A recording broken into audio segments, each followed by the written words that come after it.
let's see what else we got here. Martin Archer with 7. Dun, dun, dun, dun, dun, dun. I'm a big fan of the golden age of Hollywood, and in particular the classic film noir period, roughly 1945 to 1960. You would love Joker if you haven't seen it already. Joker is definitely noir style. It's a fantastic film.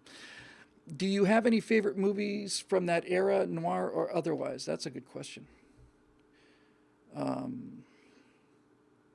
Probably the classic, I think the classic noir film is Casablanca, and it's a very, very good movie. But I was not particularly, a fan of it. I got to tell you, I really, really liked the first Sin City. I liked it very much, and that was super noir. That was like we're going to make a noir film about noir films, where it's just like it's almost like noir squared. But I really liked that movie. I liked it visually. I liked the tone of it, and I liked the writing and the style and all of that stuff. That the film noir is generally referred to in terms of its visual style. For those of you not familiar with the term, these are the mostly inexpensive detective movies where everything is dark, and the guy's got a crummy little office on a dark alley, and it's raining, and the contrast is very, very high. And the hat, and the guy comes in from the office, and he sits down at his desk, and there's a .38 revolver and a bottle of scotch, and that's noir.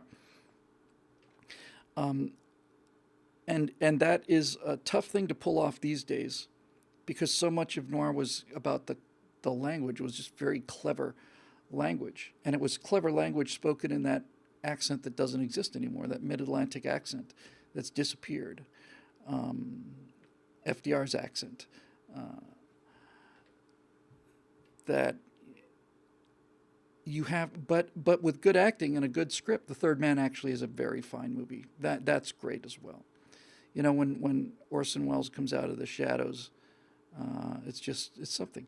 But that kind of, what kind of a dame would do something? Yeah, shut up, gumshoe. This kind of, if it's done right, it actually works. But I don't particularly have a favorite noir film that comes to mind, because I was never really too deep into that genre. But certainly there are some classics, and the look is very important. I remember thinking when I put this color treatment onto that computer graphics stuff, first thing it did was crank up the contrast enormously. And once that contrast is up there, it immediately looks more like a real movie. So I'm sorry I don't have a more detailed answer for you there, Martin, but that's the truth. I don't really have a particularly favorite noir film here.